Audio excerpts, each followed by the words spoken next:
16일 중국 화웨이가 돌연 스마트폰 사업을 포기한다고 발표했습니다. 미국의 제재로 9월부터 핵심 칩셋들을 수입하지 못하게 된 데다 한 달 만에 대부분의 칩셋 재고가 바닥을 드러내자 사실상 사업 포기를 선언한 것입니다. 로이터 등 외신들은 화웨이는 먼저 자사 보급형 브랜드인 아너를 매각하기로 결정했다고 보도했습니다. TF 인터내셔널 증권 애널리틱스는 아너가 화웨이로부터 독립하면 더 이상 미국의 금지 대상이 아니지만 아너가 차지하는 4분의 1가량의 체급이 떨어지는 것은 감수해야 한다고 말했습니다. 업계는 화웨이가 프리미엄 스마트폰 시장도 축소할 것으로 예측하는 가운데 사실상 삼성전자와 세계 1, 2위를 차지하던 경쟁마저 포기하겠다는 분위기로 받아들이고 있습니다. 이어 삼성전자와 하이닉스가 세계 스마트폰용 D램 시장에서 78%를 점유하는 데 성공했다는 소식도 전해졌습니다. 미국 업체 마이크론은 20%로 3위를 기록했습니다. 시장 조사기관 스트래티지 애널리틱스 전략분석 부사장은 이 결과를 보고 작년 대비 스마트폰용 D램 시장의 규모가 3% 증가했으나 삼성전자가 눈에 띄게 성장하며 시장을 주도하고 있다라며 4분기까지 칩 수요가 증가할 것이라고 내다봤습니다. 미국의 화웨이 제재로 한국 반도체 기업들의 매출이 폭락할 것이라 예측했던 업계인들과 일부 전문가들은 크게 놀라고 있습니다.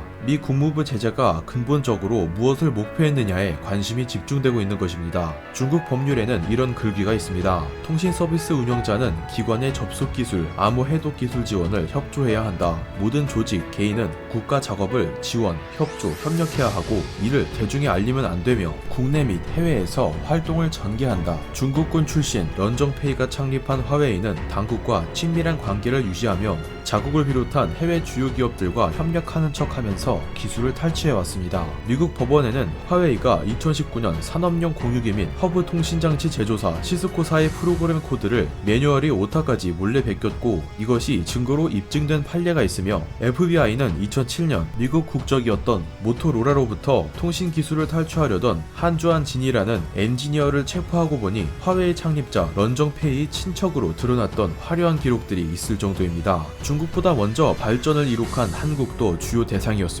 1996년 중계기 생산업체 KMW사 기술 탈취 이슈가 대표적이죠. 전체 매출이 30%를 차지하며 인적 교류와 소통도 원활했던 화웨이는 KMW와 교류한 지 1년 6개월 만에 100% 동일한 부품 설계도를 자체 제작, 중국 업체에 위탁 생산을 맡겼고 KMW사와 거래를 끊겠다며 일방적으로 통보했습니다. 이 사건으로 KMW는 자사 고유 기술은 물론 미국 협력사 기술까지 그대로 유출되는 아찔한 경험을 했습니다. 놀랍게도 화웨이는 최근까지 이 같은 수법을 사용하고 있습니다. 2018년 11월 삼성전자의 폴더블 스마트폰 공개가 임박하자 분주한 협력사의 사내 상황을 틈타 플렉시블 OLED 디스플레이 생산 장비를 통째로 밀수하려다가 덜미가 잡힌 적이 있습니다. 반도체를 생산하지 않는 화웨이가 왜 장비를 가져가겠냐는 의견이 분분했으나 KMW 사례가 조명되며 사건 연루자들은 결국 국가기술 유출 행위로 조사를 받게 되었죠. 2013년 국내 모통신사를 통해 한국 통신장비 사업에 진출할 때도 삼지전자처럼 한국 업체들이 중국 진출을 지원, 기지국 구축 시 한국산 부품을 사용, 유지보수 인력도 한국인을 쓰겠다는 약속을 했습니다. 그러나 7년이 지난 현재까지 한국 업체에 하청을 한 차례도 주지 않은 것으로 확인됐고 삼지전자 측은 우리 중계기는 화웨이 기술과 전혀 연관없다. 우리 파트너는 노키아 지멘스다라며 비난했습니다. 국내 사례로부터 몇 가지 공통점을 발견한다면 탈취당한 기술에는 모두 미국 기업 기술이 포함되어 있다는 것입니다. 반도체 제조 장비나 설계 라이선스, 통신 장비 중계기 칩셋이나 생산 장비는 결국 미국 기업의 기술이 토대인 것이죠. 미국이 미국 기업을 지키기 위한 화웨이 제재는 피해자 입장인 한국에게도 고맙고 정당한 조치로 비추어집니다. 하지만 문제는 따로 있습니다. 한국의 경제 활성 비중을 살펴보시면 수출이 70%죠. 한국관세청의 2019년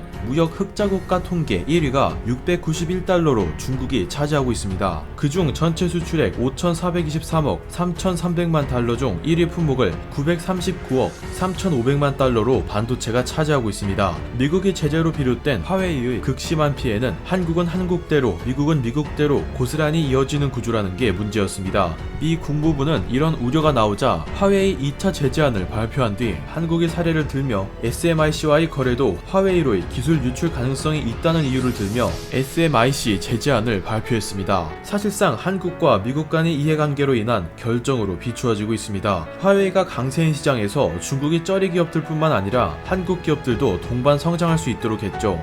미국은 삼성전자 5G 기지국을 극찬했고 대만이 TSMC에게 미국에 공장을 지으라고 주문하면서도 하이닉스와 삼성전자에는 미국 공장 추가 증설을 요청하지 않았습니다. 한국 기업들은 이 기회를 놓치지 않고 적극적으로 시장 공략을 이어간 것이죠. 특히 삼성전자는 인도의 특화 스마트폰 M21 등을 출시하며 화웨이의 빈자리를 그대로 독식했습니다. 시장 조사업체 IDC에 따르면 2분기 인도 모바일 전체 시장에서 삼성은 24%의 점유율로 샤오미, 비보를 제치고 1위를 기록했습니다. 카운터포인트 리서치 박진석 연구원은 인도 시장의 중국 브랜드 반감이 여전하기에 삼성이 최대 수혜자가 될 것이라고 내다봤습니다. 삼성은 여기에서 멈추지 않고 베트남 생산분 절반을 인도 법인으로 옮기겠다는 파격적인 발표까지 내놨습니다. 시장 공략 강화와 생산 라인 다변화, 인도인들의 마음까지 사로잡을 수 있는 절호의 기회를 쟁취한 셈입니다. KMW 김덕용 회장은 최근 국내 언론과의 인터뷰에서 이런 말을 했습니다. 화웨이는 신의 및 상도란 게 없고 협력하는 척 기술을 탈취하고 산하 중국 기업의 OEM을 맡긴 뒤 원기업과 거래를 절연한다. 화웨이의 그 비참한 말로는 당연한 결과였습니다.